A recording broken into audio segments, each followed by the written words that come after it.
Төлөвлөлтний түүхэнд одоо энэ өнгөрсөн түүхийг бас гэрчилж нотлох гэж янз янзын одоо баримтат кино, дамаг сэдвүүд ийм одоо зохиолууд дүүрэн байдаг. Жишээлбэл тэрний дугуй одоо цацуулаад одоо Чингис хааныг хүмүүсийг одоо татаруудыг толгойн тайрчсан гэдэг ингээд бүр орсын хэдүүдийн одоо барууны хийцэн кино байдаг. Тэгэхээр энэ одоо үнэхээр тийм үйл явц болсон юм уу? Үгүй юм уу? Энэ яагаад одоо хүмүүсийн тэр толгой тайрна гэдэг асуудал яригдсан юм бол энэ ямар нэгэн учиртай байгаа.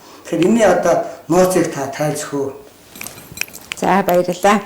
Тэгэхээр монголчуудын одоо эртний гүн ухаанд бол тэрэгний дугуйгаас хитрэх юм бол толгойгоо алддаг, одоо толгойгоо алднаа гэсэн ийм ойлголт байсан учраас 1206 онд бол Чингис хаан дорн зөвхтө дорнот Монголд нэг одоо ноён 1000 хүнийг аварч чадна гэж 1000-ны ноёны одоо томилгааг томилоод 1000-аас илүү хүнийг бол тэр ноён аварч чадахгүй маа гэдэг ийм одоо томьёолол хийсэн байдаг. А энэ үйл явдал бол хожуу зүүн гарын хаан тулсын үед Галдан хаан мөн одоо 1000 тариачингаар тариулж үлдсэнийг нь бол одоо өөр газар шилжүүлэх маягаар ингэж одоо нэг хүний аврах одоо үйл ажиллагааг одоо эзэн одоо хэрхэн боол алавтаа аварч хамгаалах вэ гэдэг энэ тоон утгыг харуулж өгсөн байдаг. А тэгвэл нөгөө талаасаа ямар одоо үйл процесс явагддаг вэ гэхээр хүн төрөлхтний түүхэнд тэрэгний дугуйгаас хитэрсэн тохиолдолд хүн амь насаа алдаж болох ийм аюултай ийм одоо эрсдэл байдгийг бол монголчууд эртнээс одоо их дурдж ирсэн. Тэгээд одоо 12 дугаар зуунд Чингис хааныг одоо андуурч бас тэрний дугуйтаа цацуулж алах цаг нь болж үгүй юу гэж тэрний дугуйтаа хитрмэх залдаг. Хитрээгүй одоо байх үед бол алах бол хориотой. Тэр бол хүний амны хэрэг. А тэрний дугуйгаас хитэрсэн тохиолдолд бол тэрнийг алах бол алах ялтай хүн тэрнийг алах хэрэгтэй. Өөхөх ёстойг өгүүлж байна. Амьдрах ёстойг амьдруулж байна гэдэг заагийг тогтоож байсан. Харамсалтай нь Монголын түүхэнд өнөөдөр энэ тэрний дугуйнаас хитрэх ийм үйл процесс нийт одоо 12 одоо ийм удаагийн тэрэгний дугуйнаас хитрэх одоо ийм үйл процесс боллоо. Үүний одоо хамгийн ихнийх нь бол энэ 1186 оны гал морин жилээс 1966 оны гал морин жил хүртэл 13 жарны тэрэгний дугуйнаас хитрэх одоо үйл процессыг бол захирсан хүн бол дөрөвдийн одоо Цэдэнбад байсан. Энийг бол амжилттай хийж чадсанаар бол гиттүүдийг одоо Монгол орноос зайлуулах ийм үйл процесс явагдсан бол одоо 1966 оны үеэр гэж Улаанбаатар хотын аимшигтай усан үеэрээр одоо энд бол одоо гаднаас тайчуудын нутгийн одоо хар усан үеэр одоо цатгалан могоо гулсан орж ирж байгаа мэт ийм одоо үйл процессор орж ирж байгааг бол одоо харсан хүмүүс зөндөө байгаа хаа. За тэгвэл түүний дараад нь одоо ямар үйл явдал болсон бэ гэхээр 86 оны энэ үйл явдлыг одоо дурдахгүй байж болохгүй байна. Энэ бол 1984 оноос хойш одоо дөрөвдийн Цэдэнбадыг одоо харьд хорсны дараа Монголын төрөлтөнд ямар өөрчлөлт орваа гэдэг бол анхаардын төвд орхоос өөр аргагүй цаг үед ирчээд байна. Тэгэхээр 1204 онд болсон үйл явдал 1984 онд яг 13 жилийн ой тохиолсон. Энэ бол нэгэн одоо Күнөөгийн наран сарын тооллын наран тооллын 1360 нь бол 84 онд тохиолсон. Яг л одоо 1204 онд Сүбэдэг чүн голоор одоо илгээж байсан 3 мэрэгдэг даруулахаар илгээж байсан энэ цаг үе бол 1204 онд тохиолсон. Энэ нь одоо 1360-ны дараа 1984 оны давхцал орж ирсэн. Харамсалтай нь энэ үед бол Монгол оронд юу болсон гэхээр Тангад номын үүднээж эсрэгээр 3 мэрэгдийг дарах биш харин 3 мэрэгдийн одоо тэр босромог одоо зан үйдийг сэргээх 3 мэрэгдийн одоо сүм хийдэг нэг ийм зан үед эхлүүлсэн Монголын одоо хамгийн том эмгэнэлт процесс болсон. За үүний дараагаар бол 2005 онд болсон үйл процессын 13 жилийн дараах давхцал болж ирсэн. Энэ бол 1985 онд Тагнын уулын өвөрт 5 одоо салааг олдоо 5 албаттай баригдаж ирсэн жамуухын үйл явдлыг Тортгийн голын бух голын айсавд давтан гүйцэтгсэн. Яг энэ үйл процессор болоод эцэстээ болоод их Монгол улсын түүхэнд 1205 оны процесс яг одоо түүхэн явдлаараа давхцаж орж ирсэн юм аа. Тэгэхээр мэдээж түүний дараа жил нь буюу 1206 онд болсон үйл явдлын түүхэн давхцад 1986 онд болсон энэ 1360-ны дараа болж байгаа. Энэ үйл явдалд одоо тэрэгний дугуйгаас хитэрсэн одоо 3 дахь үйл явдал болсон нь Зүүн Азийн Монгол ба Төв Азийн бүгд найрамдах Монгол ард улс гэсэн хоёр хуваагдалд Монгол улс 1986 оноос авсан.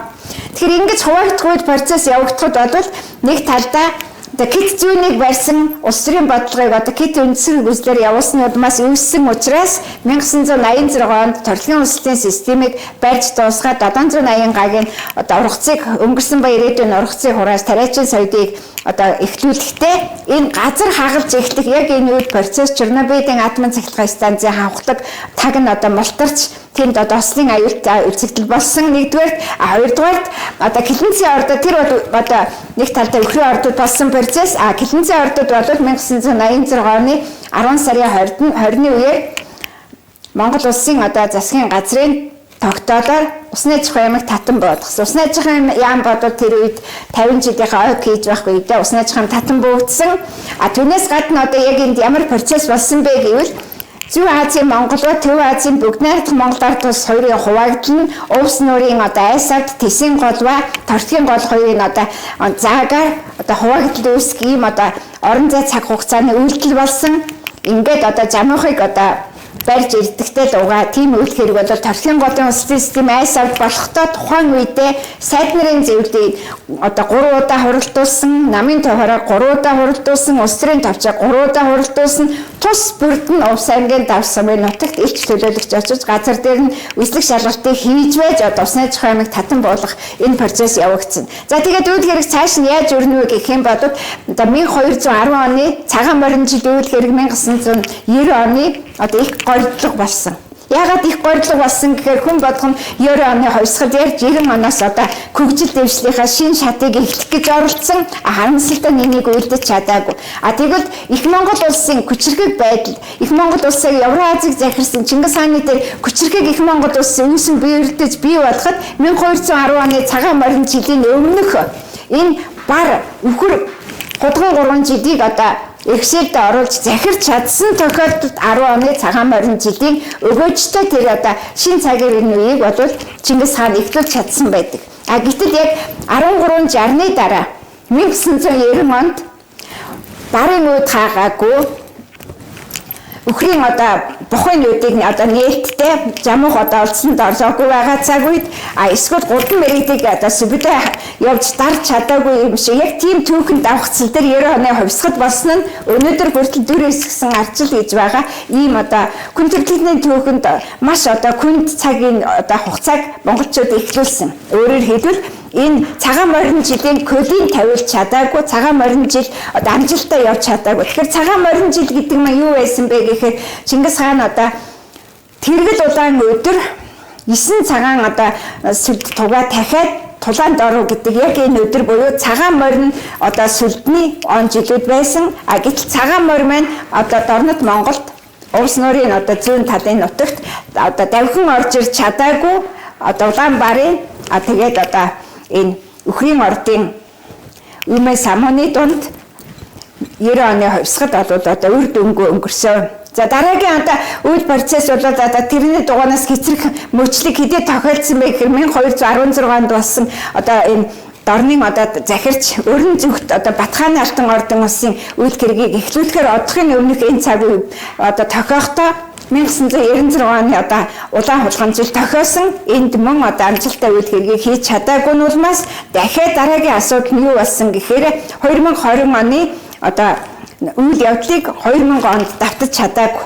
Өөрөөр хэлбэл 2 дахь одоо 1000 жилийн 3 дахь мянганыг одоо 2 дахь мянганыг амжилттай дуусгаж 3 дахь мянганыг монголчууд амжилттай эхлүүлж чадаагүй. Ийм үед явдлын процесс нийцтэй юу болсон гэхээр тангадыг дарсан 1226 оны үйл хэргийг одоо Монгол улсын 800 жилийн ой гэж 2006 онд тэмдэглэж бүтлсэн.